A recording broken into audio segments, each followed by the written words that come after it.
The Phillies pitching staff has seemingly fallen apart following the All-Star break and are in seek of anything that could help out. Well, they may be getting a helping hand as Taijuan Walker is expected to return to the team in the near future and give Rob Thomson another option to start out some games. In this video, we're going to talk about what he could bring to this team, if he has a chance to turn around from the way that he was pitching early on in the year, and what specifically was going wrong within his game that hopefully was fixed during the downtime. Now, before we dive fully into it, I do want to make sure you guys are smashing that subscribe button here. We're churning out Phillies content on a daily basis right here on Phillies Digest and want you guys along for the final playoff run and the push into a red October. So make sure you're smashing that subscribe button and following along with us right here on Phillies Digest. But let's get into our topics of the day, Luke, which is, of course, Taijuan Walker returning to this team. There is no doubt that this pitching staff could use a little help. That we're seeing some of these major drop-offs in ERA and FIP since the All-Star break. Guys like Aaron Nola over a 4 ERA. Basically everyone. Ranger at 5.06, Christopher Sanchez at 5.71 ERA. None of these numbers are great for these teams.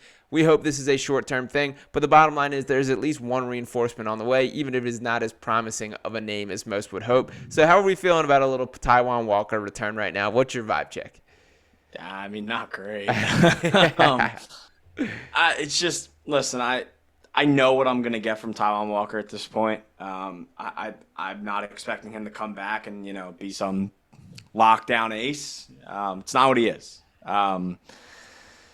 But, I mean, he's going to be back in the rotation. Like, he's going to be there. Once he's healthy, it's been pretty obvious that if he's healthy, he's in this rotation. So believe he's making a rehab up in AAA now. So he should be back probably within the next week or two in this rotation. We'll see what happens. I'm not incredibly excited about it. He had a 5.6 ERA in his first 10 starts this year before he got hurt. 1.49 WHIP. He allowed 33 earned runs in 53 innings. I don't know if the staff is struggling. I don't know how that's going to make it better. But maybe it's a new pitcher when he comes back.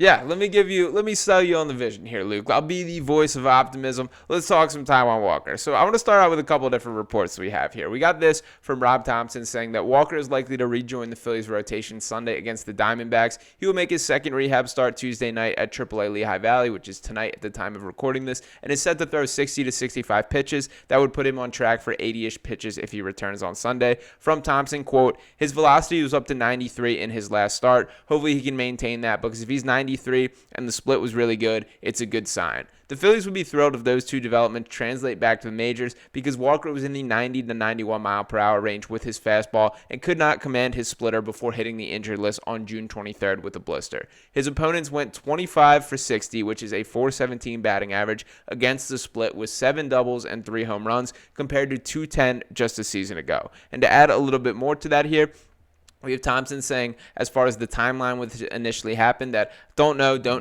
It all revolves around him being able to throw the split. That's really what's affecting him. And the finger issue specifically impacting Walker's ability to grip the splitter. Thomson said Walker can still throw his fastball and thus will be able to continue throwing while on the IL, but seems to rub against the blister when he grips the splitter. Walker's velocity has been down this season, his sinker averaging 90.9 miles per hour after averaging 92.4 miles per hour in 2023, but the real issue is that splitter. As someone who throws in the low 90s, Walker can still be effective with diminished velocity, but only if the splitter is working. So do you have any hope that this splitter could be back and that could change his kind of whole pitching mentality? That I do think that's clearly his go-to pitch, and I'll get into those numbers in a minute. But what's your level of optimism that this blister was a legitimate issue, that if that's fixed, things could change?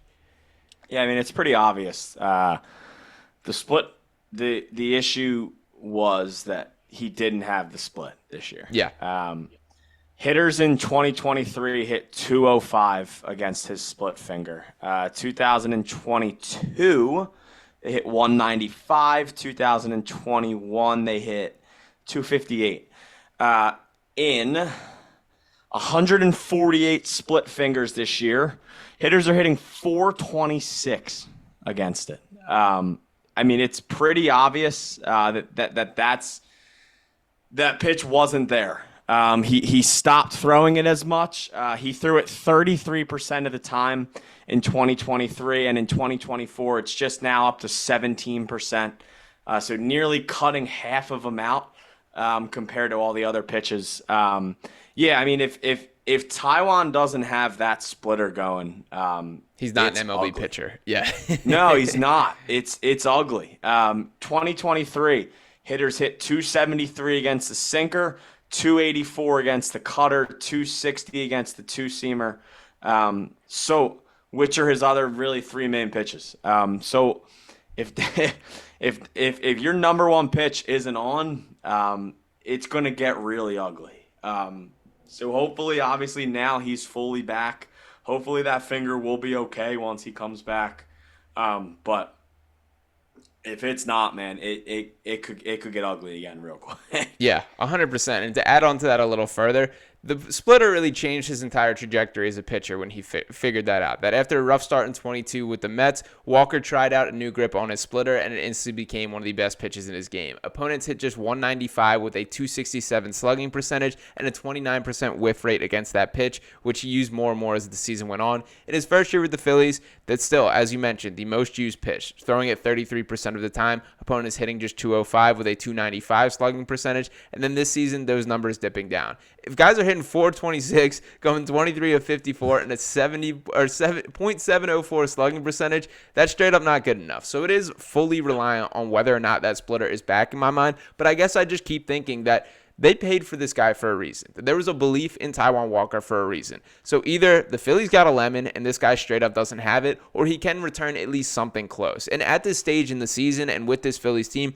we're not looking for him to be an ace. That we know there's several pitchers that are far more talented than Taijuan Walker, but what I do think could be very useful is just an innings eater. If he's able to fill up some time, eat some innings, and just at least have competent starts that the offense should be able to carry them through once they turn around, that's still a win in my mind. So if those goals can be accomplished, I'm not expecting this guy to pitch postseason innings. I'm not expecting him to be a key member of the rotation, but if we can have a guy that, every fifth day or whatever can just give some competent innings, I still think that would be a huge win for this Phillies team.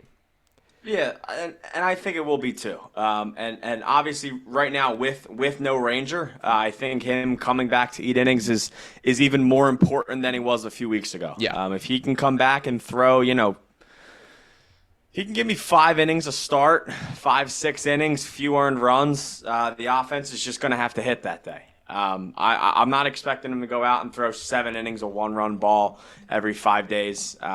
Granted, he does make $18 million a year, a lot of money. So ideally he should be able to do that. But if it's you can't expect him to be an ace.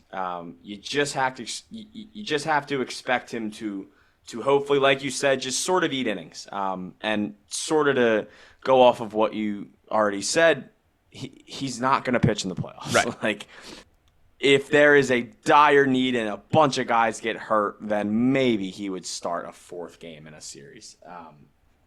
That would just be rock bottom if that happened. But yeah, you can't expect much. I hope he comes back better because what you got before he got hurt was not what you want every 5 days, especially with how this team's playing right now. Back when they were, winning 5 games a week and going 5-2 and 6-1 every week, I think you were able to do with a Walker out there every 5 days. Yeah. Now, when the last 3 weeks you've been fighting to win 1 game every night, it's going to be a bit tough. So you have to hope the offense, gets back and gets consistent before Walker gets back out there, because a Taijuan Walker start with the way this offense is pitching could be a really horrible baseball game to watch. Yep, absolutely. And for Taijuan specifically, this is a guy who talked his talk about wanting to be pitching in the playoffs and was frustrated that he didn't get the opportunity last year. So if that's the case, man, pitch like you deserve it. Let's earn it, and let's see what you got over this stretch. I would love to see a little bit of a comeback arc for Taijuan Walker. We're asking for a lot here. I'm not fully expecting that to be the case, but we will be buckled up and ready for whatever regardless. So it does seem like Sunday is that timeline for him returning. Ranger Suarez also expected to return in the near future, so stay tuned for some news coming out on that. We'll be all over it right here on Phillies Digest, so make sure you're smashing that subscribe button to stay along with us if you haven't already. Drop a like on this video, and I want to hear from you guys in the comments. What do you think of Taijuan Walker Walker. Do you have any hope that this guy could turn things around and look like a competent pitcher for this Phillies team? Does feel like the jury is out and not in Taijuan's favor at this point, but I would love for all of us to be wrong. So appreciate all you guys for tuning in this video. Once again, make sure you're smashing that subscribe button, and we'll talk with you next time right here on Phillies Digest. Peace.